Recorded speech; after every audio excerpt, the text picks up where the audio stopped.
Welcome to 5 Good Minutes. You're listening to today's inspirational message on the book of Ecclesiastes with Dan Irvin. Welcome back to 5 Good Minutes podcast, looking at Ecclesiastes chapter 5 this week. And here we see another warning in this chapter, a warning and an invitation to fear God. We see in verse 7, much dreaming, many words are meaningless. Therefore, fear God. Our endless words that we saw previously this week, our dreams, our attempts to construct meaning and significance for our own lives, essentially saying here is just stop. None of that will satisfy. None of that will last, will stand the test of time. Instead, fear God. Fear God. And this isn't about being terrified of God or dreading God.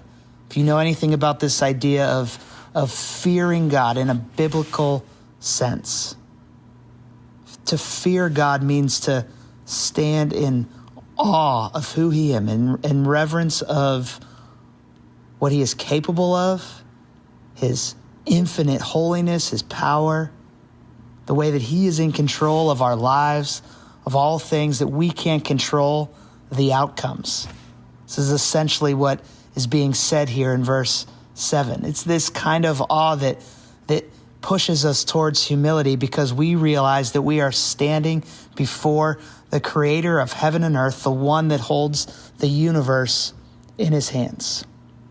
And here's the thing. When we fear God rightly, it strips away our illusions about life. It exposes our own futility, our own self-reliance, and the false securities that we can cling on to that we talked about previously this week, our wealth, our achievements, our dreams. It reminds us when we stand in awe of God that God is God and we are not.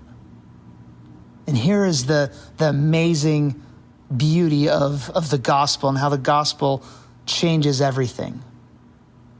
The God that we're called to fear and stand in reverence, awe, and reverent awe of is also the God who loves us with an unrelenting, sacrificial love, who lays down His life for us. Jesus, the infinite, holy God, came to us, bridged the gap between heaven and earth, not with an overwhelming display of power, but with a sacrifice on a cross. Just consider that. The God that we are called to fear is the same God who said, greater love has no one than this, to lay down one's life for one's friends. The God of reverent awe is also the God of intimate love. This means something for us, that the fear of God isn't opposed to love, it's completed by it. When we truly fear God, we don't run away, we draw near. Because in Jesus, we see the full character of God. He is both awe-inspiring and approachable at the same time, both infinitely above us and intimately with us. This, again, it humbles us. It can lead us to a place where we can stop trying. We don't have to try to impress God with our big dreams for our own life and our words. We can stop treating God as simply a means to an end, and we can simply worship Him. We can simply stand in awe of who He is. This frees us.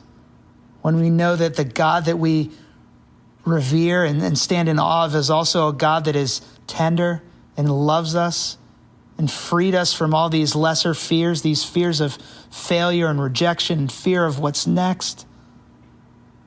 Because if this God that we fear, this God of the universe is for us, then who can be against us? Scripture talks about this.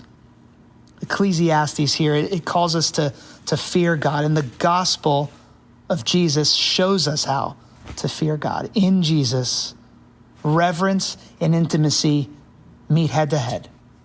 He is the one, Jesus is the one who fulfills every longing, answers every question, and draws us into a relationship that is both awe-inspiring and deeply personal at the same time.